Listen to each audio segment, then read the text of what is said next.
Hello rail बंधुओं, नमस्कार। मैं सुरेश त्रिपाठी। रेल यात्रियों को भी नमस्कार, क्योंकि आज का विषय उन्हीं का है। रेल यात्री मर रहे हैं। आज सुबह एक हादसा हो गया सेंट्रल रेलवे में, मुंबई डिवीज़न में।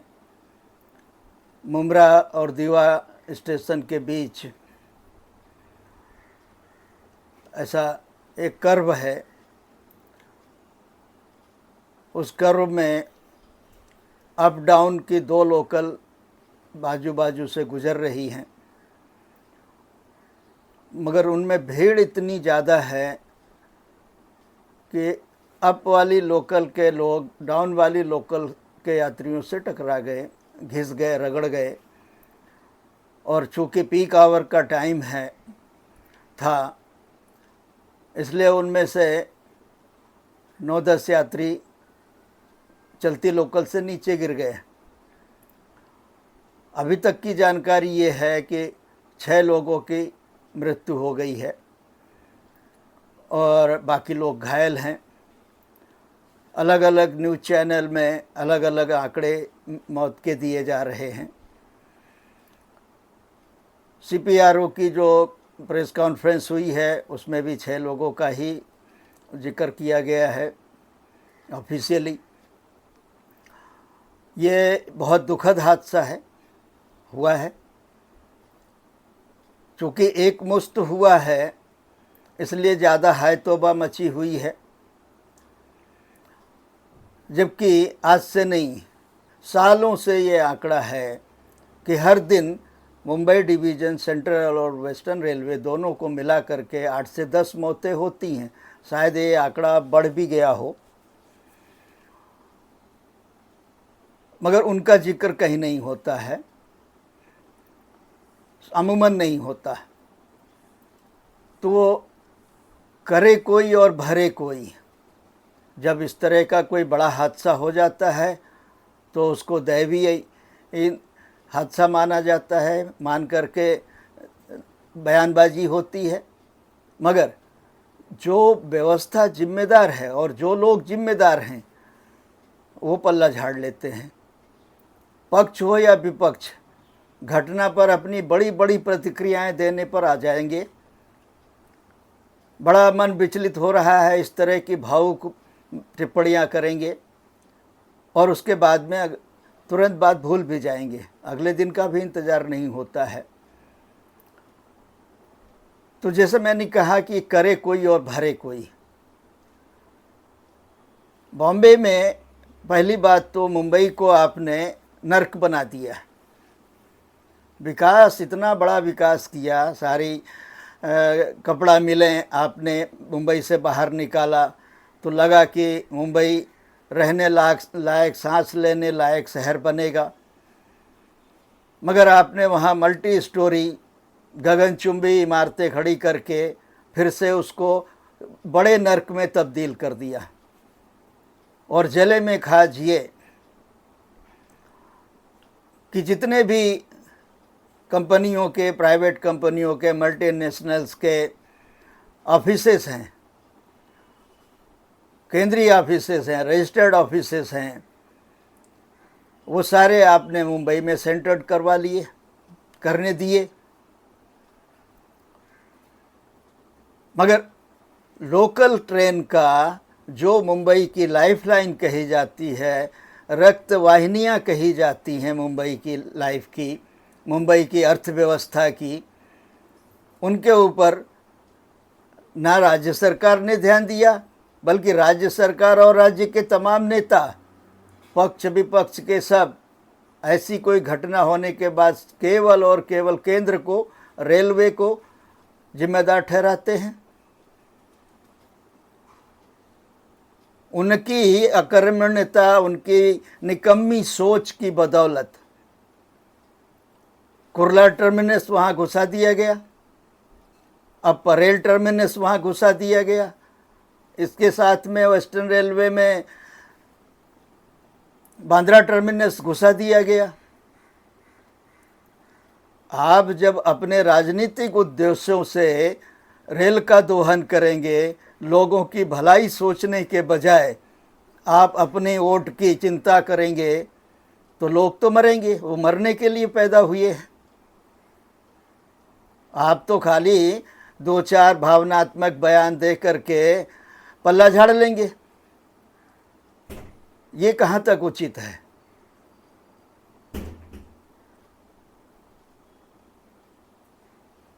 आपने नहीं सोचा कुर्ला टर्मिनस को वहाँ घुसाने से,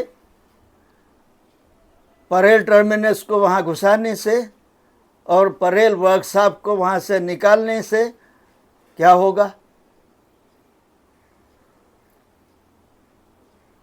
परेल वर्कशॉप को भी राजनीतिक उद्देश्यों से निकाला गया, रेल के भले के लिए, व्यवस्था की भलाई के लिए नहीं निकाला गया। तो राज्य सरकारें रेलवे पर निर्भर होने के बावजूद रेल को, केंद्र को ही दोषी ठहराएंगी, अपना कर्तव्य पालन नहीं करेंगी और दोष सारा केंद्र का। मरने वाले कौन? सामान्य आदमी जो वोट बैंक हैं। ऐसा क्यों होना चाहिए? क्या बांद्रा या कुर्ला टर्मिनस, जिसको आप लोकमान्य तिलक टर्मिनस कहते हैं, कल्याण या कल्याण के बाहर नहीं निकाला जा सकता था? कल्याण और डोंबिवली के बीच में इतनी सारी जगह पड़ी है, ठाकुरली में इतना बड़ा जगह पड़ी है रेल की, जहाँ सारी पिट लाइन बनाई जा सकती थी और कल्याण को बड़ा टर्मिनस बनाया जा सकता था। मगर वो आपने नहीं किया। इसके बजाय आपने सीएसटी में, सकरे में समाधान करते हुए और 4 प्लेटफॉर्म बढ़ा दिए, जहाँ ट्रैफिक के चलते समय पर आदमी पहुंच नहीं पाता है, ना सामने से ना पीछे से। वहाँ प्लेटफॉर्म बढ़ाते जा रहे हैं। तो ये केवल राज्य के राजनीतिज्ञों की गलती नहीं है, ये केंद्र के जो संबंधित मंत्री हैं, रेल मंत्री हैं, रणनीतिकार हैं, प्लानर हैं, उनकी भी गलती है। आप देश के लिए, व्यवस्था के लिए काम कर रहे हैं या अपनी वोट बैंक की राजनीति के लिए काम कर रहे हैं? इनमें दोनों में आपको अंतर करना पड़ेगा, तब जाकर के सामान्य आदमी को उसको सुविधा, उसकी उचित सुविधा मिल पाएगी। बांद्रा टर्मिनस को भी वसई विरार की तरफ निकाला जा सकता था। आपने नवी मुंबई बनाई, तब ये कहा कि मुंबई बहुत रिलैक्स हो जाएगा, मगर नहीं हुआ।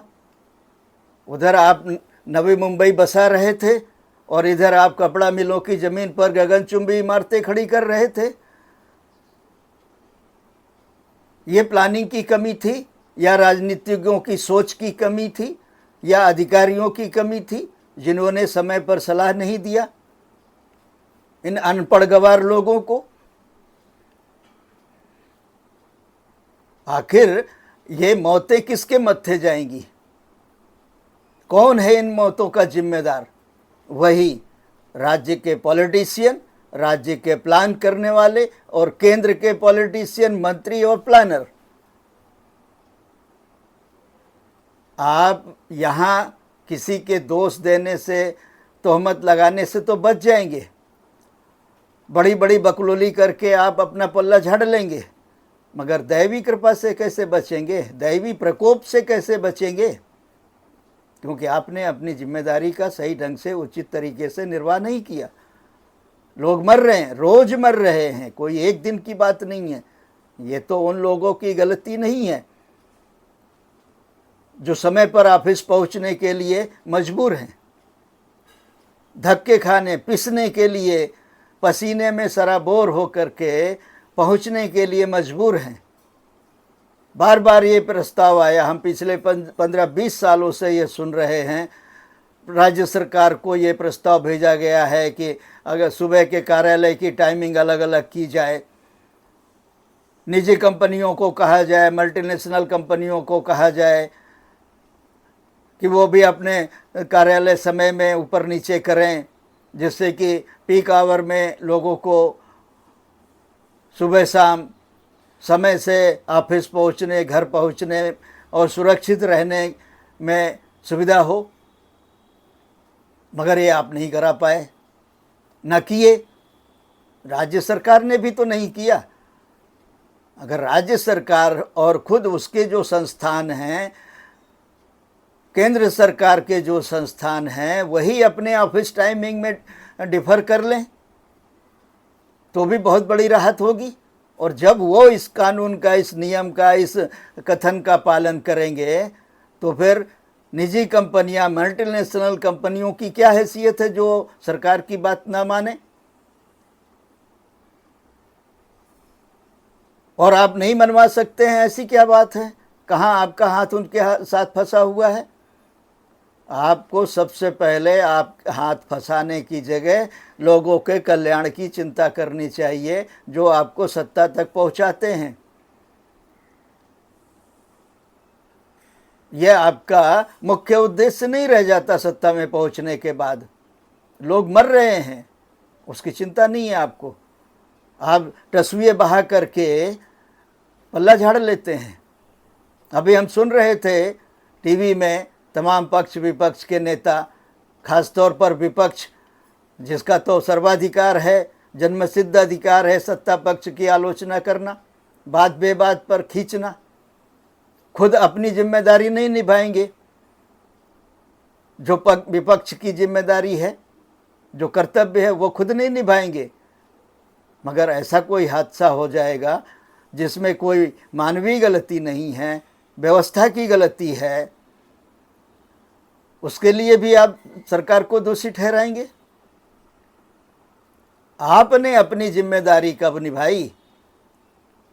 आपने कब ये सवाल पूछा कि ये पीक आवर्स में लोगों को रिलैक्स करने की सरकार की क्या प्लानिंग है? और वो प्लानिंग है भी तो उसको समय पर लागू क्यों नहीं किया जा रहा, समय पर पूरा क्यों नहीं किया जा रहा? ये आपने पूछा सरकार से? इसको जन आंदोलन बनाया आपने? नहीं बनाया। जब सरकार को मौका मिलेगा तब वो करेगी। और अभी किया, जैसा मुझे ज्ञात हुआ है, 17,500 करोड़ की योजना मुंबई की लोकल ट्रेनों की व्यवस्था को सुधारने के लिए रेल मंत्रालय ने सैंक्शन की है, रेल मंत्री ने सैंक्शन की है, बताया है। अब ये प्लान आज आया है, अभी घोषित हुआ है, फंड अलॉट होगा, स्टडी होगी, सर्वे होगा, तमाम तरह की मीटिंग्स होंगी। इन सब में 10 साल लग जाएंगे और 10 साल बाद फिर जनसंख्या कितनी होगी, इस बात का अंदाजा है?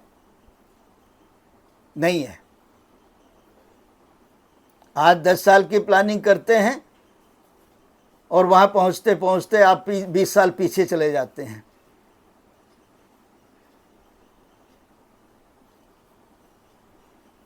ये किस लिए? पूरी व्यवस्था जब टोटल लोगों के कल्याण के लिए है तो उनको ध्यान में रखकर उनकी प्रायोरिटी तय करके चीज़ों पर इम्प्लीमेंटेशन क्यों नहीं होता? कौन है इसका जिम्मेदार? निश्चित रूप से सरकार और व्यवस्था जिम्मेदार है, मगर कुल मिलाकर के अक्रॉस द पार्टी सारे पॉलिटिशियन जिम्मेदार हैं इसके लिए, क्योंकि वो दिग्भ्रमित हैं, वो दिशाहीन हैं, इसलिए अधिकारी दिशाहीन हैं। अगर वो दिशाहीन नहीं होते तो अधिकारी इतना गैर जिम्मेदार नहीं होता, समय से प्रोजेक्ट का इम्प्लीमेंटेशन होता, समय से उसका कंप्लीशन होता। कल्याण से कसारा के बीच, कल्याण से करजत के बीच में तीसरी चौथी लाइन अभी तक कंप्लीट नहीं हुई है। कुर्ला थाना के बीच में 5वीं 6वीं लाइन इम्प्लीमेंट और फाइनल कंप्लीशन होने में 20 साल लग गए। ये किसकी कमी थी? राज्य सरकार की कमी थी। राज्य सरकार ने वो संसाधन सुविधा, वो व्यवस्था उपलब्ध नहीं कराई, जिससे कि ये प्रोजेक्ट पास कंप्लीट होने में इतने साल लग गए और कास्ट 100 गुना बढ़ गई। अब आप कहते हैं कि कुर्ला से CST के बीच में भी हम 5वीं 6वीं लाइन बनाएंगे। कहाँ से बनाएंगे? गटर खोदने के लिए, नाली निकालने के लिए ट्रैक के बाजू में जगह नहीं बची है। इतना घना आपने परमिट कर दिया बिल्डिंगों का, मल्टी स्टोरी बिल्डिंग हैं ट्रैक के बाजू में और लगातार बनती भी जा रही हैं।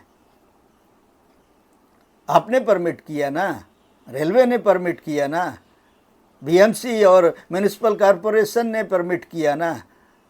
आपको फ्यूचर नहीं दिखाई देता है, केवल आप अपना टेनर निकाल करके निकल जाने के लिए पैदा हुए हैं। आपकी अपनी कोई मॉरल रिस्पॉन्सिबिलिटी नहीं बनती है। जो लोग मर गए वो आपको दुआ देंगे, उनके परिजन आपको दुआएं देंगे, व्यवस्था को, अधिकारियों को नहीं देंगे।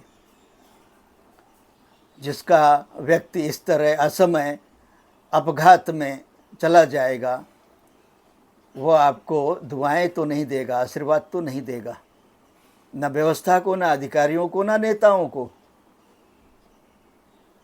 तो सब लोग बेशर्मी ओढ़ लो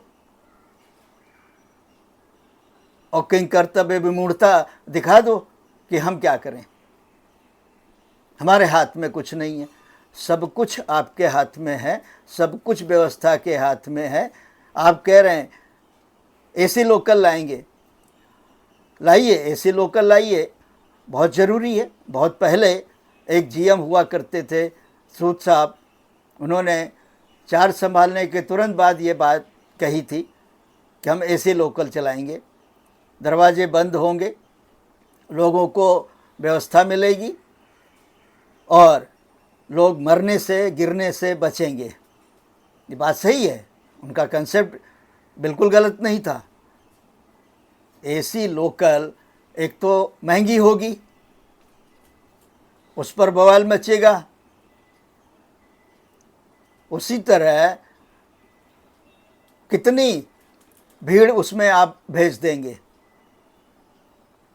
आज यहाँ जो लोकल AC चल रही है उस लोकल की भी जनरल लोकल से अलग कंडीशन नहीं है। कई बार दरवाजे बंद करने के लिए RPF को भागना पड़ता है, पैसेंजर्स को लगाना पड़ता है, भाई धक्का लगाओ, दरवाज़ा बंद करवाओ। व्यवस्था सुधारी जा सकती है बशर्ते आपके अंदर इच्छा शक्ति हो। लोगों को मरने से बचाया जा सकता है बशर्ते आपके अंदर इच्छा शक्ति हो। रेल यात्री परिषद के सुभाष चंद्र गुप्ता कहते हैं कि AC लोकल चलाइए मगर साथ में जनरल लोकल भी चलाइए। उनकी बात सही है। हर कोई AC लोकल या वंदे भारत अफोर्ड नहीं कर सकता, हर कोई राजधानी शताब्दी में नहीं चल सकता, हर कोई upper class, first class, second AC, first AC, third AC में नहीं चल सकता।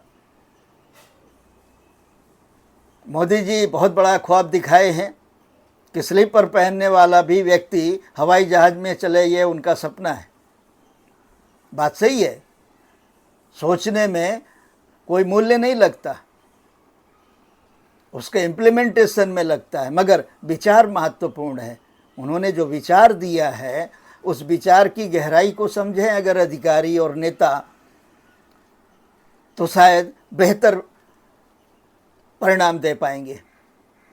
क्योंकि समाज का अंतिम व्यक्ति आपके लक्ष्य में है, आपके केंद्र में रहेगा तब। मगर क्या आप इसकी मॉरल रिस्पॉन्सिबिलिटी उठाने को तैयार हैं? चाहे वो नेता हो, सो कॉल्ड राजनेता हो, पॉलिटिशियन हो, राजनेता हो, राजनीतिज्ञ हो, बड़े काबिल अधिकारी हों, जो खाली UPSC पास करने के बाद कॉलर टाइट कर लेते हैं कि अब तो वो एंटाइटल हो गए हर चीज़ के लिए। उनको ग्राउंड रियलिटी की नहीं रह जाती, भले ही वो झोपड़पट्टी से आते हैं, मगर वो झोपड़पट्टी को तुरंत भूल जाते हैं। ठीक है, ये सोच में परिपक्वता आए, वृद्धि हो, विकास हो आपकी सोच का, ये अच्छी बात है, मगर आप अपनी पृष्ठभूमि को भूल जाएं, अपनी जन्मभूमि को भूल जाएं, यह कृतज्ञता है, कृतज्ञता है, एहसान फरामोशी है ये। और इसीलिए आप कृतज्ञ होते चले जाते हैं, क्योंकि आप अपनी पृष्ठभूमि भूल जाते हैं। अगर वो याद रहे कि बचपन में और उसके आगे बढ़ते हुए जवानी तक पहुँचते पहुँचते आपने क्या कष्ट झेले हैं, कैसे रोटी रोटी दाने दाने के लिए मोहताज हुए थे, तो आप अपनी हैसियत नहीं भूलेंगे। फिर आप अपनी म्यान में रहेंगे और जो एक्चुअल होना चाहिए, करना चाहिए, वो करेंगे। आप सबसे मेरा अनुरोध है कि इन सब घटनाओं के लिए व्यवस्था को जिम्मेदार ठहराया जाए, पॉलिटिशियन को जिम्मेदार ठहराया जाए, राज्य सरकारों को जिम्मेदार ठहराया जाए और अधिकारियों को जिम्मेदार ठहराया जाए, जो प्लानिंग करते हैं, जो प्रोजेक्ट इम्प्लीमेंटेशन करते हैं, उनको भी जिम्मेदार ठहराया जाए। आप सबसे अनुरोध है कि वीडियो को ज़्यादा से ज़्यादा लाइक करें और सब्सक्राइब करें चैनल को, और अपने विचार कमेंट के माध्यम से दें, जिससे कि व्यवस्था में आपकी सहभागिता साबित हो। धन्यवाद।